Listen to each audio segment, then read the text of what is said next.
প্রিয় বন্ধুরা, তোমাদের সকলকে স্বাগত জানাই অপূর্ব প্রাইমারি সেন্টারে। আজ আমি তোমাদের সঙ্গে যে বিষয় নিয়ে আলোচনা করব সেটা হচ্ছে তোমরা যারা ক্লাস 4-এ পড়ো, তোমাদের ক্লাস 4-এর কৃষ্ণনগর এবি হাই স্কুল অর্থাৎ প্রাথমিক বিভাগ লেখাই রয়েছে, দেখতেই পাচ্ছ। তো এই স্কুলের থেকে 2 নম্বর স্কুল বাংলা বিষয়ের প্রশ্নবিচিত্রার আলোচনা করব এবং প্রশ্নগুলোর উত্তর সম্পর্কে আলোচনা করব। দেখো, নিচের প্রশ্নগুলি পূর্ণবাক্যে উত্তর দাও। নাইয়রি কথাটির অর্থ কী? ঠিক আছে, নাইয়রি কথাটির অর্থ কী? দেখো এখানে কি বলা রয়েছে, পূর্ববঙ্গের কোনো বধূর নদীপথে বাপের বাড়ির যাত্রা।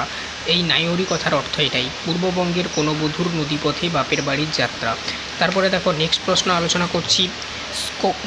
এখানে দেখো খদ্দাগের প্রশ্ন, স্কট তৃতীয় অভিযানে কত সাল শুরু করে? এটার উত্তরটা হবে 1910 সালে। তাহলে কী হলো, স্কট তৃতীয় অভিযান 1910 সালে শুরু করে। 1910, ঠিক আছে। দেখো এখানে আমি লিখে দিয়েছি 1910 সালে, ঠিক আছে। তারপর দেখো অমরেন্দ্র চক্রবর্তী সম্পাদিত একটি পত্রিকার নাম লেখো। তাহলে কী হলো, অমরেন্দ্র চক্রবর্তী সম্পাদিত একটি পত্রিকার নাম কী হবে না, ভ্রমণ। ভ্রমণ, এটা হবে উত্তর, গদ্যাগের প্রশ্নটা। তারপরে দেখো নেক্সট এদিকে দেখো গদ্যাগের প্রশ্ন। অশ্বিনী কুমার দত্ত কে ছিলেন? অশ্বিনী কুমার দত্ত ছিলেন, দেখো অশ্বিনী কুমার দত্ত ছিলেন পেশায় পরীক্ষক, দৃঢ়চেতা, তারপরে হচ্ছে বহু ভাষাবিদ ও সুপণ্ডিত। বোঝা গেল?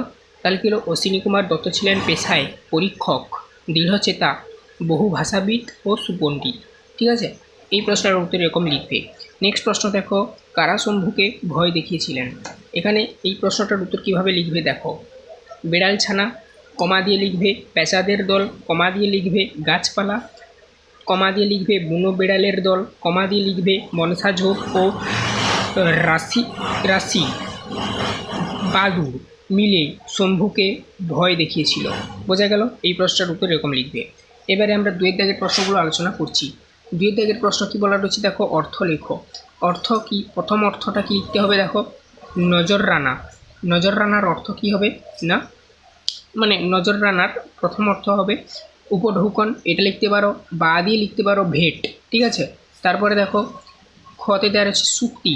সুক্তি এর যে অর্থটা হবে ঝিনুক, সুক্তি শব্দের অর্থ ঝিনুক। তারপরে দেখো নির্দেশ, গতে দেওয়া রয়েছে নির্দেশ, এই শব্দটার অর্থ কী হবে, আদেশ, ঠিক আছে। নির্দেশের অর্থ হবে আদেশ। ঘর দাগের প্রশ্ন দেখো, আস্থানা এর অর্থ কী হবে, বাসস্থান। বাসস্থান হবে, ঠিক আছে। আস্থানার অর্থ বাসস্থান।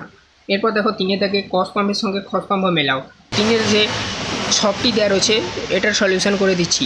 দেখো ক স্তম্ভ খ স্তম্ভ ছন্দের জাদুকর, এর সঙ্গে যাবে কি আতে দেখো সত্যেন্দ্রনাথ দত্ত। সত্যেন্দ্রনাথ দত্তকে কিন্তু ছন্দের জাদুকর বলা হয়।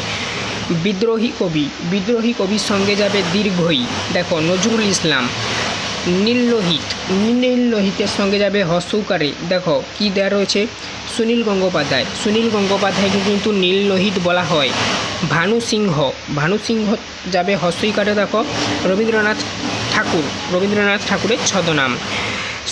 স্বপন বুড়ো, স্বপন বুড়োর সঙ্গে যাবে অখিল বন্ধু নিয়োগী। আচ্ছা, এরপর আমরা বাক্য রচনা করে দেখব গৌরব। গৌরব এর বাক্য রচনাটা কী হবে দেখো, নেতাজি আমাদের দেশের গৌরব। নেতাজি আমাদের দেশের গৌরব, গৌরব দিয়ে বাক্য রচনা এটাই লিখবে। খতে দেওয়া রয়েছে দেখো কি, ছটপট। ছটপট দিয়ে বাক্য রচনা কী হবে দেখো, যন্ত্রণায় কুকুরটি ছটপট করছে। 5 দাগের প্রশ্ন দেখো, সন্ধি বিচ্ছেদ করো। রবীন্দ্র, ঠিক আছে। রবীন্দ্র দিয়ে সন্ধি বিচ্ছেদ করলে কী হবে, এর উত্তরটা দেখে নাও, রবি যুক্ত ইন্দ্র, রবি যুক্ত ইন্দ্র, এটাই হবে। খত দাগ কী দেওয়া রয়েছে দেখো, অধ্যুষিত।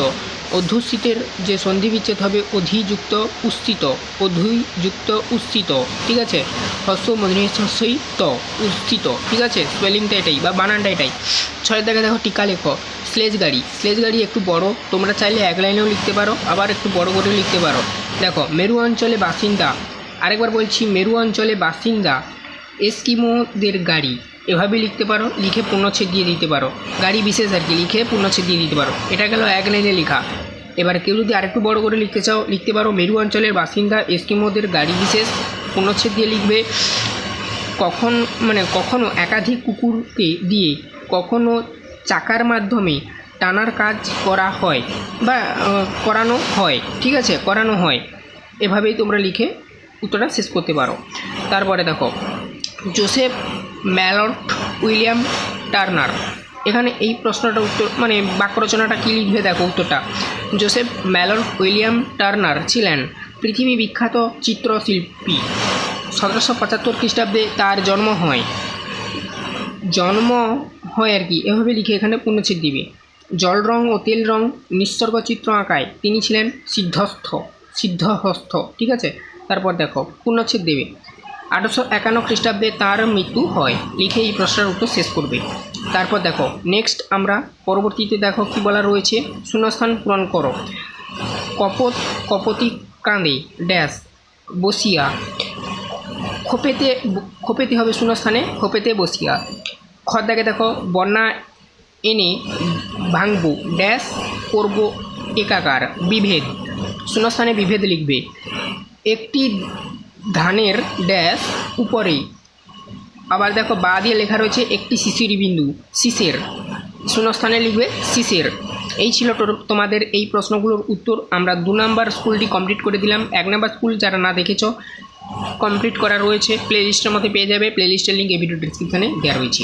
এরপর আমি 3 নাম্বার স্কুল দেখো গোপালনগর শরণার্থী প্রাথমিক বিদ্যালয়, এই স্কুলের সলিউশন করিয়ে দিয়েছি, সেটাও প্লে লিস্টের মধ্যে পেয়ে যাবে। চ্যানেলে যদি কেউ নতুন থাকে দেখো অবশ্যই চ্যানেলটাকে সাবস্ক্রাইব করবে, বেল আইকন অপশানে সেভ রাখবে সমস্ত প্রশ্নচিত্রের সলিউশনের ক্লাস পেতে।